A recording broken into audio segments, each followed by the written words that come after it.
Well, good morning, everyone. We called this press conference to highlight a directive that was issued to boards of elections.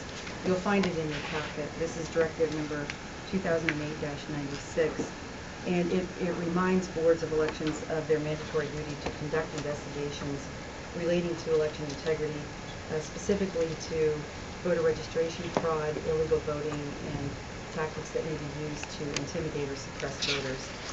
That also includes residence qualifications of electors, or that is voters, people qualified to vote.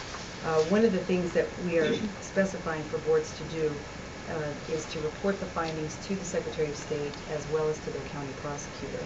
The reason for that is the change in the law with House Bill 3 that the Ohio Attorney General can investigate election fraud or election irregularity or violations of Title 35 allows us to be in a position in the Secretary of State's office where we can assist a county prosecutor or a board of elections with the expertise and assistance of the Attorney General's office, which also includes the Bureau of Criminal Identification and Investigation, otherwise known as BCI.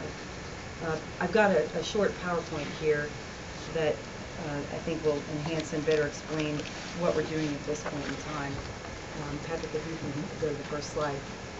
I want to remind people that we have bipartisan election boards, and their duty to investigate is contained in their general responsibilities and powers contained in 3501.11. We know, and we find that both Republicans and Democrats want fair elections. That's very clear. And as Secretary of State, it's my duty to do everything as the Chief Election Officer to provide for that. So what we wanted to do was also to assure the public that there are adequate safeguards in the law to detect fraud or false registrations.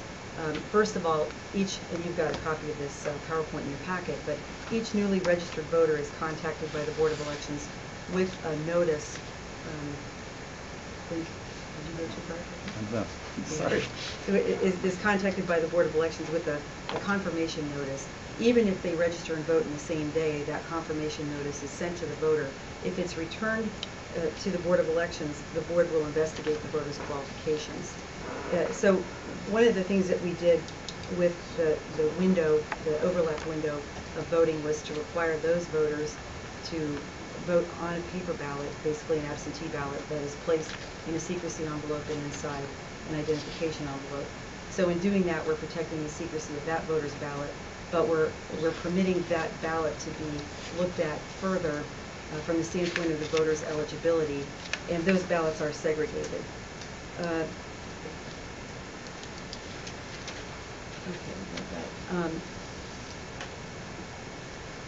We also, with the statewide voter database, to understand the flow of the data from the boards of elections to our office, all the boards of elections are connected to our office with secure T1 line.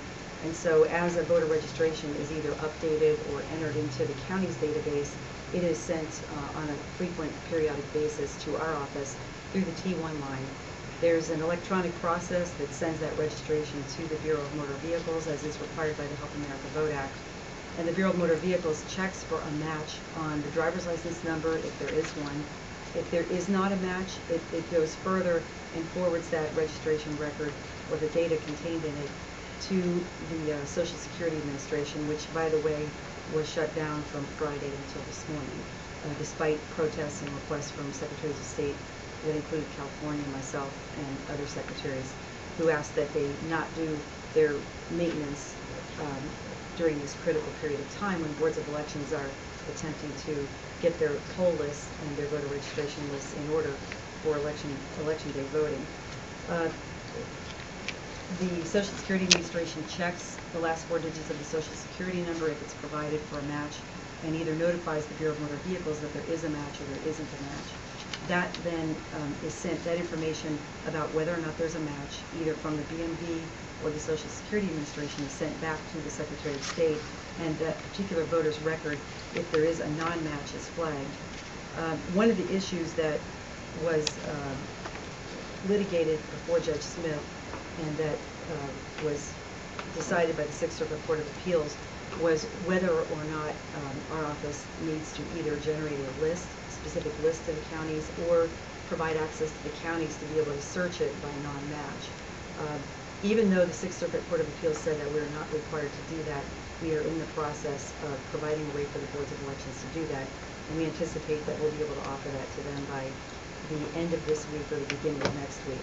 It's not to say that the boards can't locate a match, but we're creating an easier way for them to do that, to continue their verification process on eligibility.